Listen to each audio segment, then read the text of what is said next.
여호와께서 너희와 함께 하실지라. 너희가 만일 그를 찾으면 그가 너희와 만나게 되시려니와 너희가 만일 그를 버리면 그도 너희를 버리시리라. 새벽의 슬 같은 생명의 기도자 여러분, 주의 말씀이 살아있어 우리의 마음과 뜻을 새롭게 하고 우리의 일상 안에 참된 믿음의 경건이 주 안에서 복되기를 바랍니다. 오늘 우리가 읽어갈 하나님의 말씀은 역대하 15장입니다. 우리는 지금 아사왕의 이야기를 14장, 15장, 16장에서 읽습니다. 왜냐하면 역대기 기자는 이 아사왕의 행적 안에서 믿음의 참된 소망을 어떻게 이어갈 것인지에 대한 증언을 하고 있기 때문에 그렇습니다. 비교적 개혁왕으로서 역대기는 짧게 그의 행적을 소개하지만 우리가 14장에서 보았듯이 아사의 개혁운동이 이제 15장으로 이제 이루어지는 영광을 보여주고 그가 등극 왕으로서 35년까지 평안을 누렸던 이유를 밝혀주는 게 15장입니다. 지금 역사에 대한 성찰을 담아내고 있는 것이 역대기라 그랬습니다. 단순한 이 이야기를 하는 게 아니고 이 이야기를 역사 속에서 지금 보석을 발굴하듯이 열한계 없는 아사왕의 신앙 개혁의 영광과 은총을 지금 발굴해내고 있는 겁니다. 아사왕의 개혁의 그 진실의 토대가 무엇인가? 여기 15장 1절 하나님의 영이 오뎃의 아들 아사랴에게 임하시매. 아사랴는 다른 성경에 여러 가지 상황에 있는 그런 사람이 아닙니다. 우리가 이름도 기억하기 어려운 하나의 선지자입니다. 하나님의 영이 보내신 선지자의 말씀이죠. 그 말씀의 절절한 내용이 여기 들려져 있고 그 절절한 말씀대로 아사가 그 말씀 앞에 믿음의 개혁을 이루었던 겁니다. 어떻게 가능했을까요?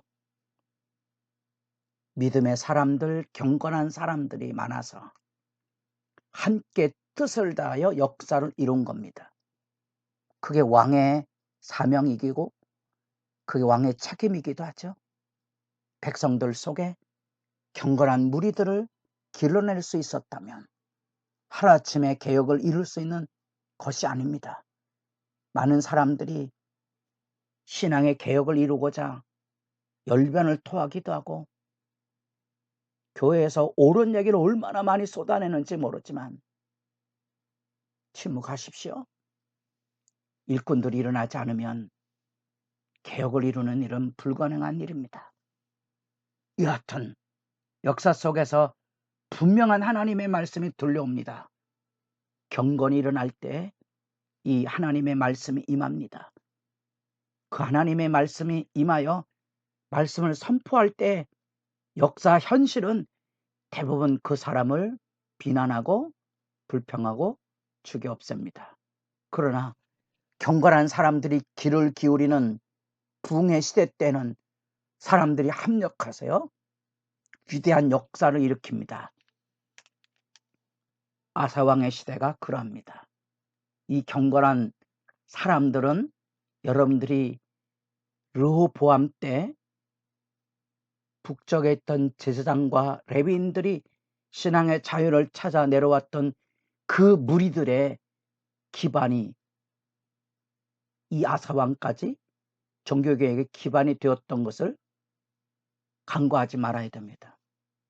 여호와를 찾고 의지하라는 말을 사람들이 다 알지만 여러분 돌아가서 우상 숭배를 철폐하고 믿음의 갱신과 열심을 가지고 삽니까? 그렇지 않습니다. 지금도 그때하고 동일합니다.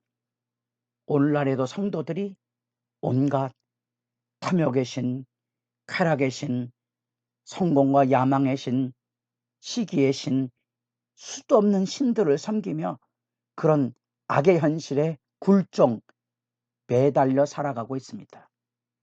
여전한 불평과 회방을 일삼고 있는 것을 아시면 하나님 앞의 역사 속에 겸비를 배우고요, 진정한 의미의 참회를 만나게 됩니다. 바로 그 아사랴를 통한 이 하나님의 말씀 앞에 8절 보겠습니다.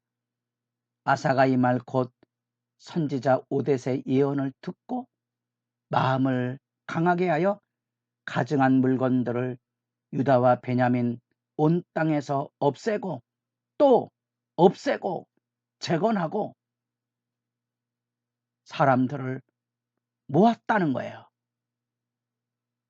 사람들을 모아서 어떤 역사가 이루어졌는 거니 9절 하반절 이는 이스라엘 사람들이 아사의 하나님 여호와께서 그와 함께 하심을 보고 아사에게로 돌아오는 자가 많았음이니라. 이게 부흥입니다. 이 개혁과 언약 갱신에는 온 마음과 온 뜻으로 행하는 믿음의 일꾼이 미랄입니다. 그 미랄이 땅에 떨어져 죽어서 믿음의 사람들이 일어나기 시작합니다. 부흥의 날입니다. 부흥을 환상으로 말하지 마시고 여러분이 죽어서 온 마음과 온 뜻으로 주를 섬기는 믿음의 디딤돌들을 마련한다는 생각을 결코 가볍게 여기지 마시고 실제로 그리하여 이제 하나님 앞에 마음과 목숨을 다하여 하나님을 찾기로 언약을 하고 언약 갱신이 이루어져서 하나님 앞에 예배를 쏟아붓습니다. 그 예배를 쏟아붓는 물건 가운데 소 700마리와 양 7,000마리, 얼마나 많은 백성들과 주의 일꾼들이 합력해서 이 온 마음과 뜻을 하나님께 쏟아부어서 하나님께 맹세하고 여호와를 찾았는지. 그리고 놀랍게도 왕궁에 아사왕의 어머니 마아가, 정확하게 말하면 외조모일 가능성이 높습니다. 아마도 왕정을 좌지우지하는 여인의 권세가 있었을 겁니다. 그래서 폐위해버립니다. 우리가 조선시대의 사극을 보면 왕후들의 입김이 손자 때까지 좌지우지 되므로 정치적인 피바람이 일어나는 것을 보지 않았습니까? 그 생각을 잊지 마셔야 됩니다. 자기 왕궁에 있는 태우도 폐위해버리고 그 모든 우상숭배를 제거하여 씀으로써 아사의 마음이 일평생 온전하였더라. 하나님의 전에 드렸더니 이때부터 왕 35년까지 다시 전쟁이 없으니라. 이 역사의 증언입니다. 역사의 증언이 어디서부터 시작이 됐습니까? 하나님이 보내시는 그 말씀입니다. 지금도 하나님은 우리에게 그 말씀을 보내십니다. 우리가 그 말씀을 듣고 그 말씀으로 온 마음을 다해 순종하면 믿음의 역사가 일어날 것입니다. 생명을 쏟아 믿음의 미랄이 되십시오. 우리 당대에 일어나지 않는다 할지라도 반드시 믿음의 미랄은 부흥을 열어갈 것입니다. 그 부흥의 실제는 이 실천적인 다짐입니다. 우상숭배를 척벌하는 겁니다. 잘못된 습관, 행동, 제의일까지 다 고쳐내는 겁니다. 심지어 권력의 중심에 서 있던 태우도 폐위하고 태우가 섬기던 우상 단지들도 다 척결해냅니다. 그게 부흥의 씨앗입니다. 하나님께 물으시고 엎드려 지셔야 됩니다. 우리 시대 안에 만연하고 있는 우상이 무엇인지 성령께서 마음을 움직이시는 그대로 철저하게 회개하고 청산해 내셔야 됩니다. 혼자가 아니고요. 2사람, 3사람 많아져야 됩니다. 그 믿음을, 진실을 가르치는 교사들의 밑거름이 있을 때 교회는 변합니다. 세상은 변합니다. 그 희망을 여러분 어디서 찾아야 된다고요? 그 말씀의 역사의 부르심. 하나에서 10까지 머리부터 발끝까지 주의 말씀이 부딪히는 대로 청산하고 정결케 하고 그 신앙의 결단 안에 여러분 퇴위까지 회의할 만한 용기가 있어야 되고요. 그 말씀 후원자들이 있어야 됩니다. 후원자들이 없으면 그냥 순교의 미랄이 되는 거죠. 하나님 나라 역사는 지금도 살아 있습니다. 우리가 믿음의 미랄이 될 것이냐, 믿음의 부흥을 열 것이냐, 그렇지 않을 것이냐.